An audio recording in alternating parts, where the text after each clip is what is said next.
Garīgie bomži. Bomzis bieži vien šo vārdu lieto, lai apzīmētu trūcīgo, nabagu, bet veselīgi viņu tulkojot sanāk tā kā bezpajumtnieks, bez nahождения места, bomž, bez nahождения места, krieviski, latviski tas sanāk bez atrašanās vietas, tā kā nozīmes, tā kā, varbūt nepareizi tulko, bet tā koncepts būtībā mēs tautā bieži vien to lietojam par trūcīgo, par nabagu, jo arī bieži vien viņi arī to dara, viņi prasa ziedojumus pie veikaliem, un ne, citreiz ļoti uzstājīgi, vai pudelē kaut ko prasa, vai vēl kā. Bet pastamies, kā tas izstāsta fiziski un kā tas ir garīgi, un kas īstenībā raksturo un kā cilvēks nonāk līdz tam, jo bieži vien tie apstākļi un vidas ir normāls, no kurienes cilvēks tiek spiests kļūt par tādu, teiksim tā. Un 5 faktori. Viens ir resursu trūkums, finanses un tam līdzīgi. Tad ir fiziskais vājums, traumas, slimības, avārijas un tā tālāk.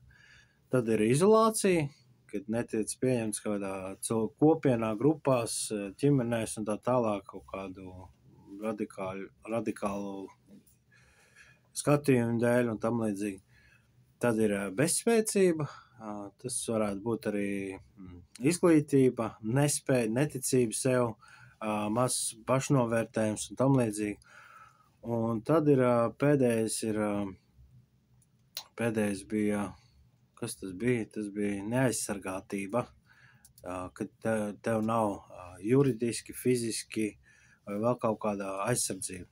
Ir bijuši gadījumi, kad cilvēks izliek no dzīvokļa, tu strādā, tu derēs, tu peries, kā viss ir, bet tev izliek no dzīvokļa, un tajā brīdī tev dzīve viss mainās, ne tu var aiziet uz darbu vai vēl kā. Līdzīgi arī ar cietumu, kad cilvēks iznāk no cietuma, un viņam nav ne darbs, nav ne dzīvesvieta, nav it kā ir tās, bet realitāte ir diezgan skarba. Tas ir tas fiziskais, bet paskatāmies, kā tas ir garīgi. Jo garīgi ārēji cilvēkam ar visas lietas būtu, un viņš var būt turīgs un tam līdzīgi, bet viņš īstenībā garīgā ir ritīgs nabaks. Garīgi it nemaz nedomā, neuzdod jautājumus, nepārskata savu dvēseli, neiedziļinās, neapšauba kaut kādas sabiedrības varbūt izteiktas domas vai obligātas kaut kādas prasības vai lietas. Un tas īstenībā viss aizved uz garīgo nabadzību, jo garīgā nabadzība ir līdzīga. Līdzīgi trūkst garīgie resursi, miers, prieks, viedums, viss šīs lietas. Tad ir vājums, garīgais vājums, nespēja noturēt tās lietas, varbūt var dabūt kaut kādu resursu, aiziet mazliet pastrādāt savu dvēseli, kā ir, bet nav tā jauda to noturēt. Tad ir garīgais vājums. Tad ir izolētība, nav kopa, nav draudze, nav cilvēki, mentori, kas par tevīm iestājās garīgi, kas lūdz, kas gāvē, kas dod padomus, kas koriģē tev.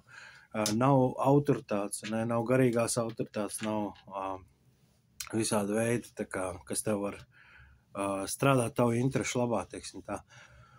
Tad ir bezspēcība, jo tu nesaproti, no kurienes nāk garīgie pliķi, kurienes nāk depresijas, kurienes nāk ļauns domas un vēl visādas lietas, un tie uzbrukumi, un tu it kā no savas puses izdarīsi, un pēkšņi nekas nenotiek, ja izrādās ir garīgais fons un garīgā realitāte. Un tad ir šī neaizsargātība, kad nav kas par tevīm jāiestājas, kad nav tas backups, kad nav svētā gara aizstāvība, padoms, gudrība, vārds, viss šīs lietas. Un tā realitāte ir ļoti skarba, jo, ja mēs pastamies fizisko bomzi, tad arī mūsu tā iesaiste viņa dzīvē, lai viņš mums šķietamā veidā, lai viņš sākt dzīvot, tam jānāk no viņa iekšienes. Un tas ir nenormāli sarežģīts darbs, jo tas nav tikai atmest 5 eiro priekš veikala kaut kādiem produktiem un neko citreiz cilvēki vismaz uzdrīkstās paiet bišķiņ viņam līdzi un saka, ok, ejam veikalā, un tad tu redz, ārprāts, es nepērku savu desu, viņš un te groziņā liek tā des, bet labi, tu to norīji, bet izrādās, ka tur ir, jā, neieiesim tanī, bet cik grūti ir tādam cilvēkam izmainīties. Un tad pastamies to garīgā realitāte, ne? Turīgam, pašpietiekamam, šķietam pašpietiekamam, tādam, kam viss ir, viņš var aizbraukt ceļojumā, izklaidēt sevi, nodarbināt sevi, bet viņš nevar aizpildīt tās garīgās iekšā, ne? Tās garīgās vilkumus, vakumus. Un šeit es redzu, tā līdzīgi kā pasaulē bezpajumtniekam, un mēs ne tikai ar to, bet arī ejam viņam līdzi, ejam konstanti, darbojamies varbūt ar viņu, vai piedāvājam rehabilitācijas centru, vai kaut kādā veidā daudz vairāk cenšamies iesaistīties viņu dzīvēs, vai atvēlam vietu, vai prasam, ko viņš vispār grib, vai uzdodam jautājumus, lai viņš sāk domāt, vai tā vieta, kur viņš atrodas, vai tas viņam ir pieņemam un veselīgi, teiksim tā. Tad garīgā plāksnē evaņģēlijs ir tā vēsts, tas message, tā salauztības zāles, kas dod to risinājumu, kas tev ieaicina kopienā, kas tev ieaicina šajā garīgajā aizsardzībā, šajā garīgajā realitātē. Un tā ir prieka, tāpēc viņi sauc par prieka vēstu.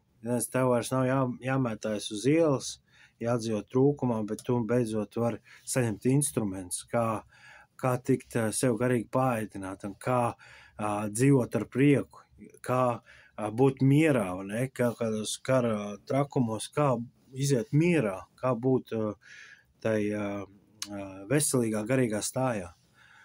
Un tas tāds var likt, un man tas aizved līdz tam, kad cik svarīgi ir šo evaņģēliju sludināt uzņēmējiem, trūcīgajiem, profesionāļiem, mediķiem, visa veida cilvēkiem, kaimiņiem, kāpēc viņš ir vajadzīgs. Citreiz mēs izjūtam tādu vainas apziņu, vai baigi jau negribās, kāpēc man un ir tur tās iekšējās, bet tu pasties to sāpes kontekstu, pagaid, bet cilvēki garīgi salst nost, bet cilvēki ir badā, viņi mēģina to kaut kādam narkotikām, kaut ko, vai ne? Kā tad mainās tā mūsu vēlme, tieksme pastāstīt evaņģēliju? Nevis iebāzt sejā, vai ne? Tas tā kā bezpajumtniekam iemest dzīmī naudu, nē. Diskusija, attiecības, sarunas, kā tev iet, vai tu esi domājis kaut ko par garīgo, ne? Vai kā tev dvēseli jūtās. Tu vispār izšķir, vai tev ir dvēseli. Kad tas evaņģēlijs nav uzreiz jāpliķē pa muti, bet mēs varam veidot tās attiecības, veidot to tūmu, lai cilvēks vispār atverās līdz tam. Un to mēs katrs varam darīt. Tā kā, man liekas, ir labi katram pārdomāt to savu veidu, kā mēs pasniedzam evaņģēliju, vai kā mēs aiznesam līdz cilvēkiem. Bet pār visam, ka mēs ieraugam to sāpi. Jo ēdušais neēdušo nesapratīs, bet ja mēs esam tādi līdzjūtīgi, uz ko Kristus mums aicina, tad mēs gribēsim saprast. Tad mēs gribēsim aizvien mīlošāk sirds, jo aizvien mīlošāka sirds grib aizvien vairāk cilvēkiem palīdzēt, aizvien vairāk cilvēks pievest pie Kristus, jo tā ir tā dzīvības mājas, tas ir tas garīgais šķiņš, tāds, ne? Ka tu vari visu laiku tikai gremot ikdienā staigāt un atrast kādas garīgas pērles un priecāties vairāk par kaut kādu 1000 eiro darījumu, ne? Tā kā domāsim, un ne tikai domāsim, bet reaģēsim uz to. Un es aicinu nebūt par garīgo bomzi, come on!